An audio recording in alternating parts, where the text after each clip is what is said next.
Halo, Assalamualaikum warahmatullahi wabarakatuh. Apa kabar semuanya? Mudah-mudahan kita selalu diberikan kesehatan supaya kita bisa tetap melaksanakan perkuliahan dengan baik. Jadi hari ini kita akan belajar terkait dengan struktur kelenjar pankreas. Sebelum kita memulai materi, kita harus tahu dulu pankreas itu seperti apa. Jadi pankreas ini adalah organ yang terletak pada rongga perut. Organ ini memainkan peranan penting dalam mengubah makanan yang kita makan menjadi bahan bakar sehingga bisa digunakan oleh sel-sel tubuh. Pankreas ini memiliki dua fungsi utama. Yang pertama adalah fungsi eksokrin, yaitu untuk menghasilkan enzim-enzim tertentu yang membantu pencernaan. Yang kedua adalah fungsi endokrin dengan menghasilkan hormon yang mengatur kadar glukosa darah. Pankreas ini terletak di dalam rongga perut, bagian belakang perut, tepatnya di bagian kiri atas.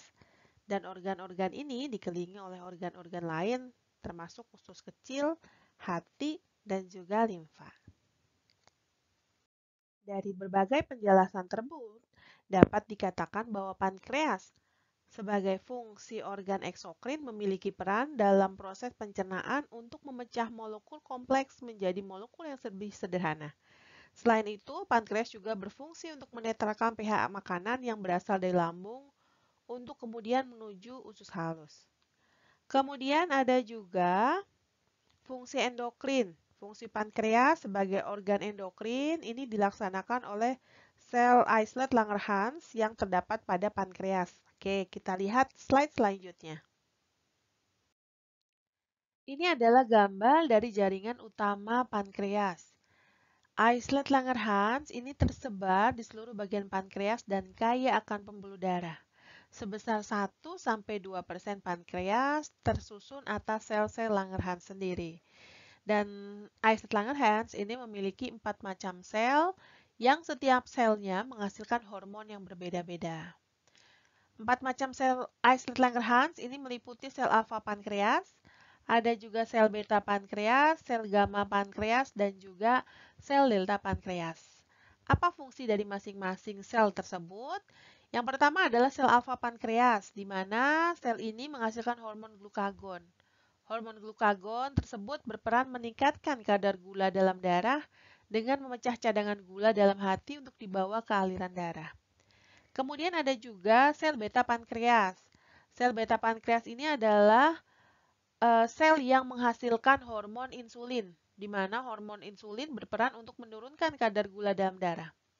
Insulin sendiri akan membantu menurunkan kadar gula dalam darah yang terlalu berlebih untuk disimpan di dalam hati. Nah, sebagian orang yang tidak memiliki hormon insulin atau pankreasnya hanya mampu menghasilkan sedikit hormon insulin, maka dia akan terkena penyakit diabetes mellitus.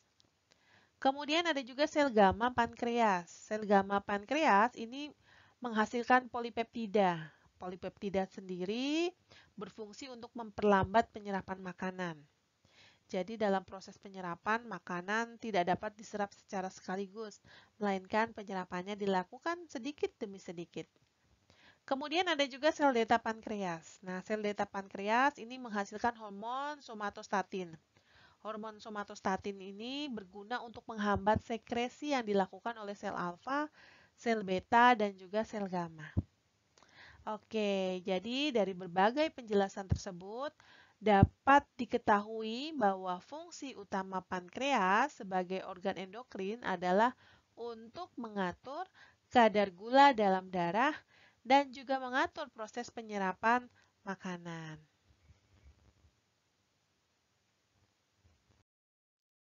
Baiklah, ini adalah pertanyaan yang harus dijawab ya.